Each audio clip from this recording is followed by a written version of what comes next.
Well, Republican leaders unloaded on Attorney General Dana Nessel yesterday during a last-minute press conference, calling these charges, well, the accusations, politically motivated and simply untrue. And they were also discussing setting up a fundraiser for these 16 people who have been charged with 8 felony counts each.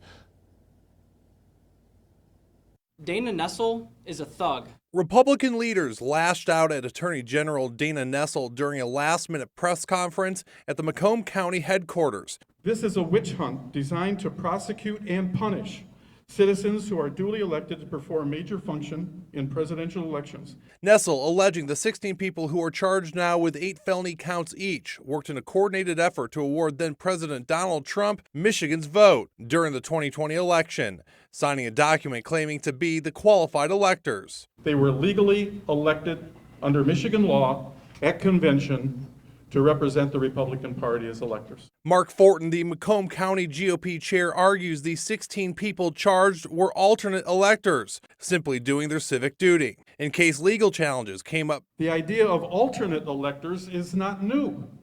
It's happened many times in American history. Former U.S. Attorney and Michigan's former Deputy Attorney General Matthew Schriver says this is the exact argument the defense will likely argue. Schriver says the details written on the signed document itself could be trouble for the defense's argument. The problem that theory has is where the case for the prosecution is fairly strong is there was a document in which these people signed, and that document said that we met in the state capitol on December 14th, and that did not happen. On Tuesday, Nessel, in a recorded message, pushed back against claims that the charges are political. Undoubtedly, there will be those who claim these charges are political in nature.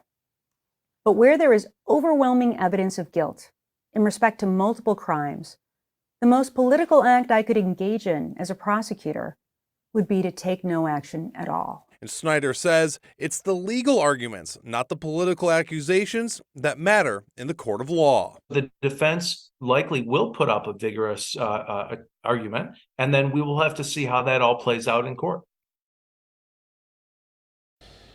Now, the Michigan Democratic Party did release a statement last night and it reads in part, quote, "These Republicans attempted to undermine the very foundations of our democracy, and their actions are a stain on the proud history of our state and the rule of law."